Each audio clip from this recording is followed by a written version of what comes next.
keep in mind that we have different ideas for sets. We're going to use capital letters for sets. We're going to use lowercase letters for elements. And the elements live in a set that's called the universe. And very basic ideas of these sets is that we're going to describe them using operations. Specifically, I'm going to put my sets down in the universe and see what they look like. So now I've drawn a Venn diagram of what this set looks like. These two sets inside my universe. So I've got a square for my universe. These are all the possible elements I will ever consider. But I have two circles. One's a circle for the set A. So everything that's inside the set A is inside this circle. And everything in the set B is inside this circle. The circles overlap because they could have something that's in common, where elements that are in both the sets. But they also could have things that are not in others. And then also there could be elements that are not in either of the sets.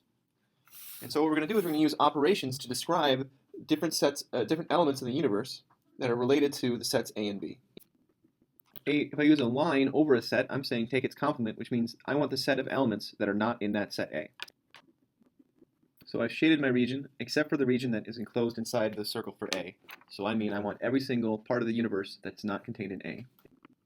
Now if I want to describe A intersect B, which is given by this cap symbol, which you should think about as being the rounded version of the AND symbol, I'm saying I want this set of elements that are in A and they're in B, which is going to be this region in the middle where they are both overlapping.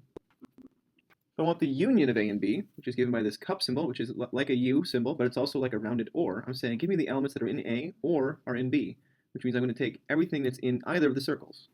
If I want to take their set difference, A minus B, or equivalently, A intersect the complement of B, I'm asking for all the things that are in A but are not in B.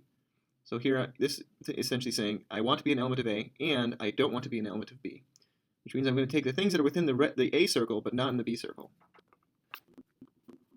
If I want the symmetric difference of these two sets, what I'm asking for is the things that are in A but not in B, or the things that are in B and not in A. Which essentially is going to be take everything that's in their union but not their intersection.